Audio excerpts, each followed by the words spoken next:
To be honest, I'm happy to talk to you via WhatsApp. I'm happy to do a video chat because for me it's very transparent. So, I mean, if you all need to record or not, it's fine totally. I have no issues. As far as I'm concerned, I just want to do whatever it takes to sort of move on. I've gone from at least being able to meet people, now I'm like on lockdown. But okay. You know, I wanted you to just convey if possible to Mahathir that I really believe that the change in government does present a real opportunity to resolve these 1MDB related issues. And I am committed to achieve that.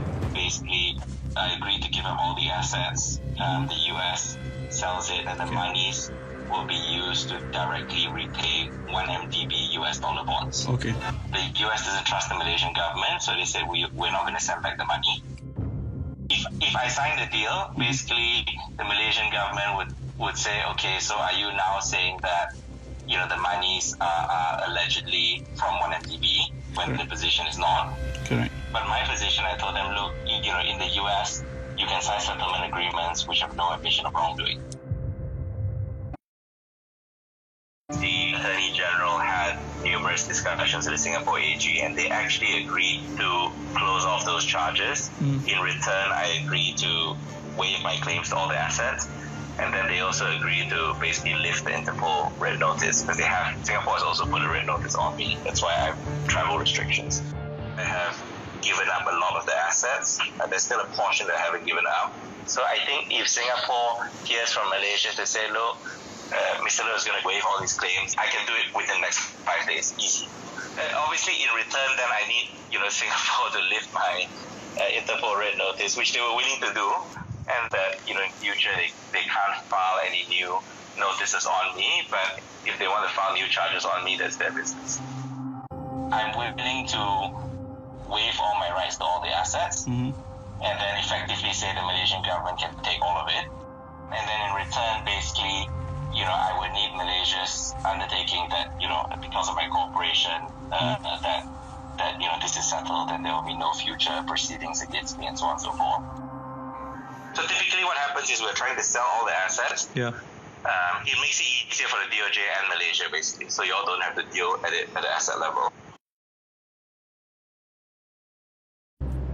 We're talking to them to try and move it from Indonesia to the Mediterranean because we think it can get a much higher price than the US, because as you know, the summer season is easier to sell a boat. So that I think when the time comes, we may need your help to talk to the Indonesians. But that will of course, you know, be with the DOJ's consent. You know, I just think it's unfair. Look, at the end of the day, you know, whatever they want to say, but, you know, ultimately I have no authority to make any decision. You know, it's a pretty known fact that, you know, all the approvals have to be approved by the Minister of Finance. To be honest, I know most of the people that can be very helpful. If the objective is, you know, let's look at black and white, who's at fault, is the Prime Minister at fault, is the First Lady at fault, then I think everyone can go back and prepare the documentation and so on and so forth.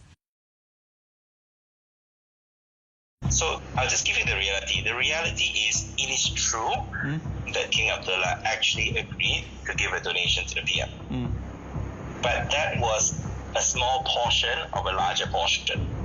So I think what they're trying to do is take first section and paint it all over, you know, the thing in general. Nick Faisal's point is he's happy to sign a statutory declaration.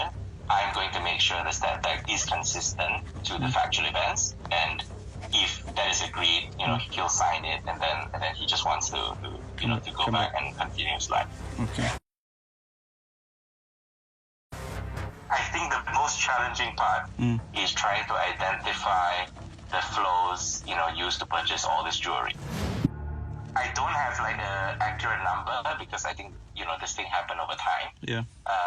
But I believe, you know, the number is north of $500 million. That's a huge number. East Coast Rail Link is the most important. It was like President Xi's biggest One Belt One Road program in Asia. But I think the Chinese position is, I understand that the current government may need to adjust pricing and so on and so forth, but I'm pragmatic. But I don't want to get involved in basically largely predicted items. So they're pretty clear, I think, on that front. I don't think they'll throw him under the bus, but I think they are very concerned it impacts them sort of, from a reputational perspective. Okay.